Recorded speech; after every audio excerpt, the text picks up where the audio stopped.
What's up, guys? It is Jamar Dawson from Remnant Outdoors. Hope you're doing great today. What I want to do today is run through my top 10 tips for concealing and carrying. I've been concealing and carrying for about 8 years, multiple states. I got certified in multiple states. Most recently, I'm here in Mississippi and got the enhanced carry permit. And I just wanted to share some of my tips and techniques for those who are either new coming into the conceal and carry world or been in it for a while and just want some differing opinions. Let's get into it. So tip number one is clothing, and for this tip there's kind of like a part A and part B. So part A is the style.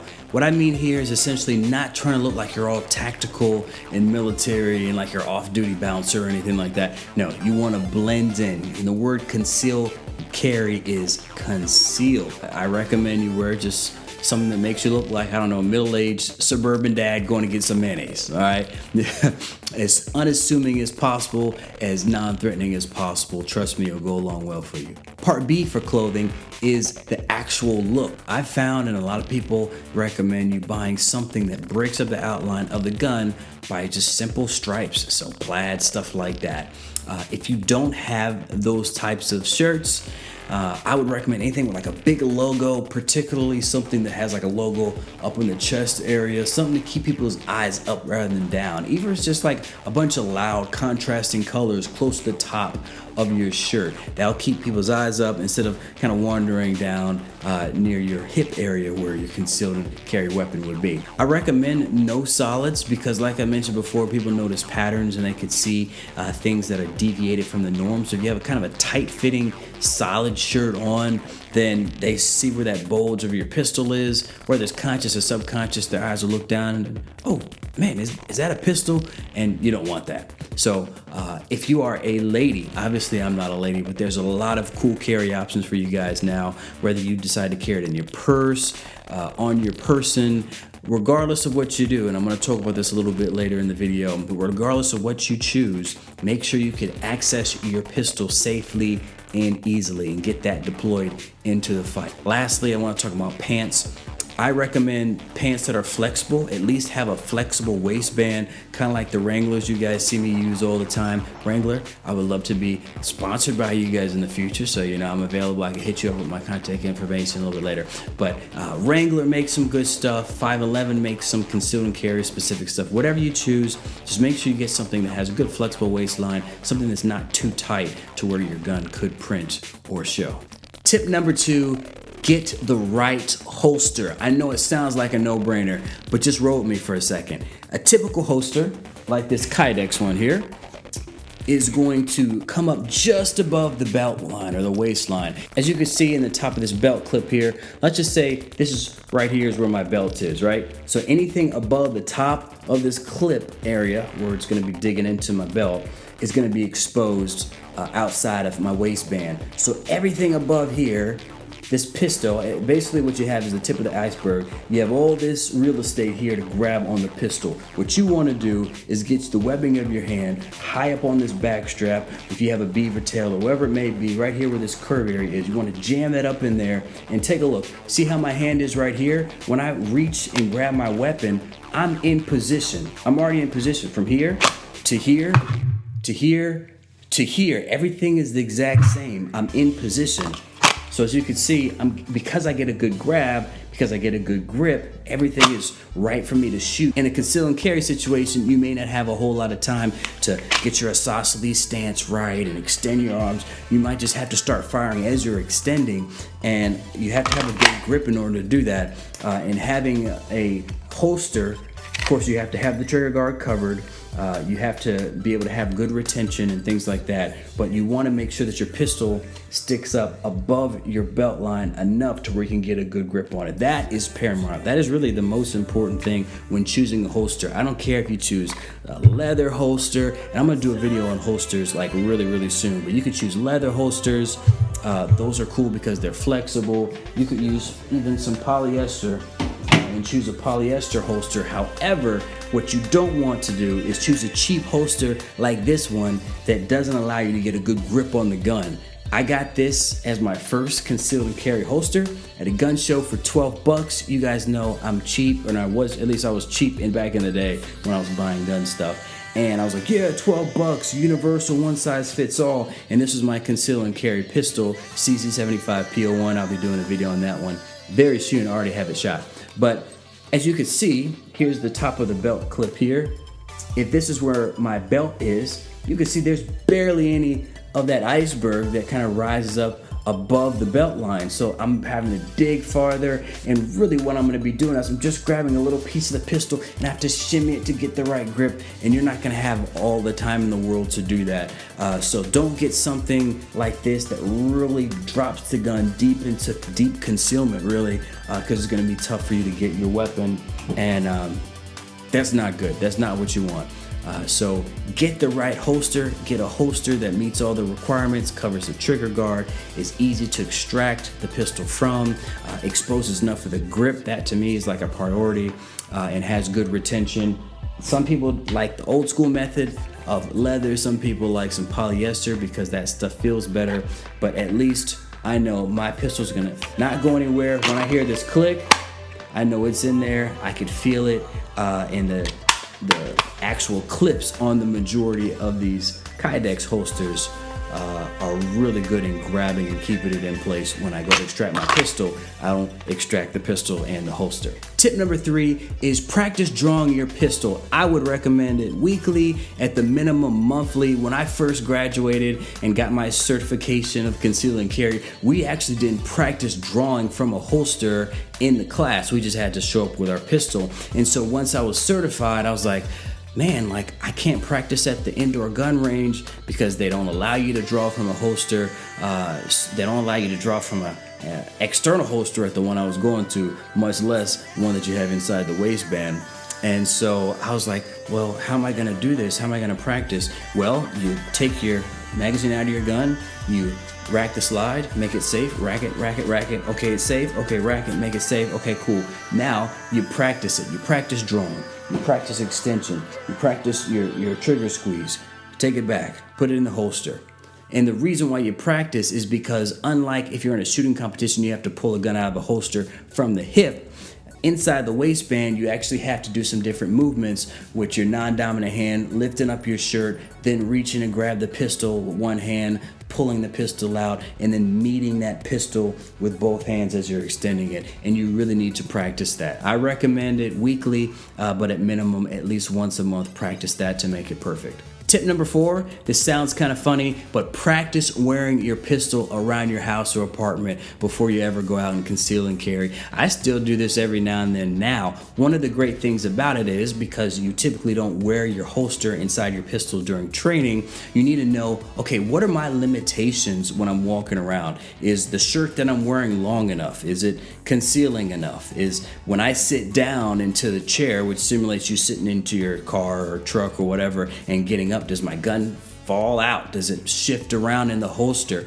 These are things that you need to know before you actually go and do it. And let's say you get a new holster. You've been concealing and carrying for 10 years or whatever. You get a new holster. You need to know how it reacts in the real world. Maybe you go into your cupboard and grab a thing of sugar or whatever, that lets you know, and you can look down as you do it to see, hey, is my gun showing when I do that? Because if you're at Walmart, you're concealing and carrying, you got to get something on the top shelf. You don't want your gun to show, and you need to know all the limitations, what gaps you have, and what you need to change.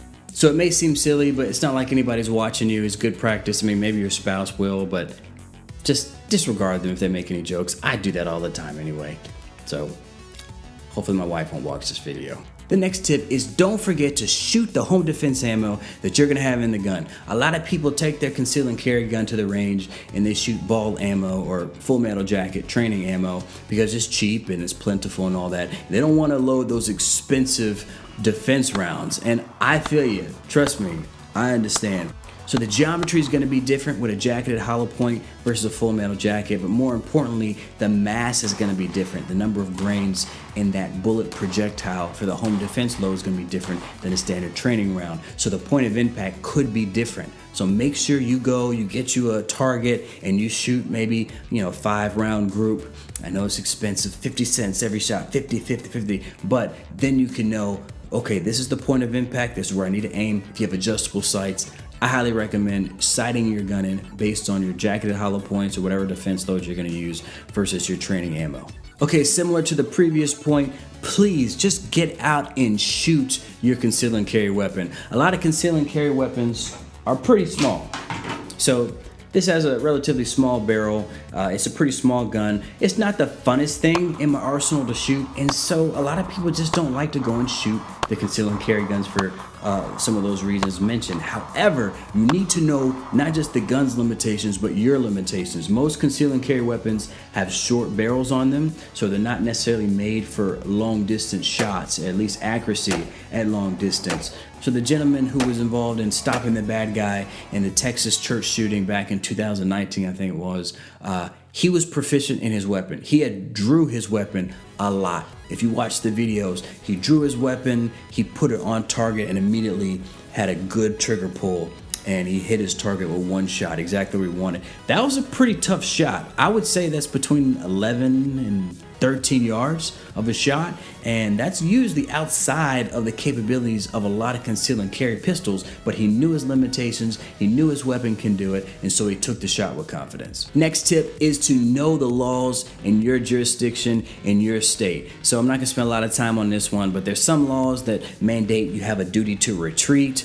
There's some laws in various states that say you have to give a verbal command before you use lethal force. Just know the laws in your area before you conceal and carry, because you don't want to do something that was technically in the right, but from a legal standpoint, you're in the wrong. So know the laws in your jurisdiction. Similar to the previous point, get some defense insurance. If you're going to conceal and carry, make sure you get this. I have US Law Shield.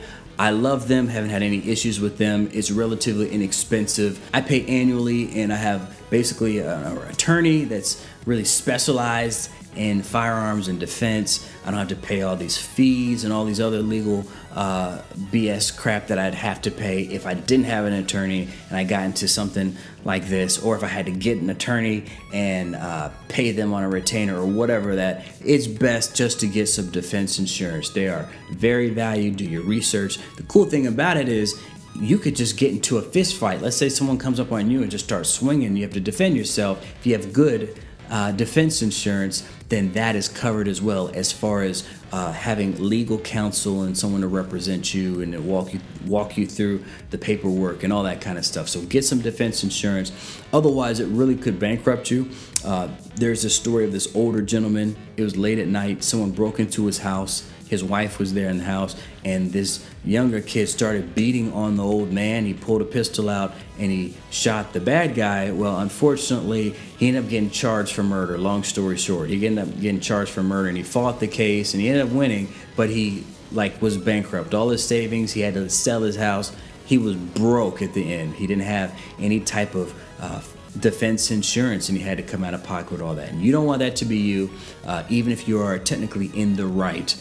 It could be very expensive, so get some defense insurance. Number 9, know what to say when you encounter the police. Not just know what to say, but also know what to do. I mean, I'm a black dude. It's pretty obvious. You can look at me and see that. And so at a very early age, my parents kind of let me know, look, the goal, as my dad always says, is to get home. You know, you may be profiled, you may be this, you may be that. What you want to do is be respectful. You want to de-escalate the situation, because a lot of cops are going to see me. Well, not really me, because, you know, I dress like I said, like a soccer dad or whatever. But a lot of cops, they see a person and they have fear too, okay? They have stereotypes based off experience and all that kind of stuff. You want to de-escalate everything. You don't have to wait for them to de-escalate. You want to de-escalate. You want to be polite. You want to be cordial. You don't want to really do a whole lot of talking and putting your hands in your pockets. You want to make them feel comfortable. And so, like I said, you want to get home at the end of the day. And so, little techniques like keep your hands on the steering wheel if you're driving and pulled over. Just being polite will go a long way. I highly recommend I highly recommend you declaring that you have a firearm if you are concealing and carrying. I know there's been some cases over the last several years where the police were spooked when someone declared they had a gun on them, but generally 99% of the time, really more than 99% of the time, it's better to tell a policeman, hey, I got a pistol on me or whatever, I got a pistol in the car, because if they find the pistol and you don't declare it, that's when they'll probably draw on you, okay? You don't want that to happen. You want to keep everything at the lowest level possible. And so, I mean, my dad's done it, no problem. I've had to declare, hey, I got some guns on me, no problem. I was speeding in a place where you really weren't supposed to be speeding, and had 8 guns in the car. I know I'm gonna sound like a gun runner or something like that. I had 8 guns in the car. I had pistols, I had AK-47, I had all sorts of stuff in the car. And I was cordial. The guy was a nice guy. He looked at me. He assumed, I guess, based on how I was talking, I was a good guy. And he let me go. It was a young white police officer.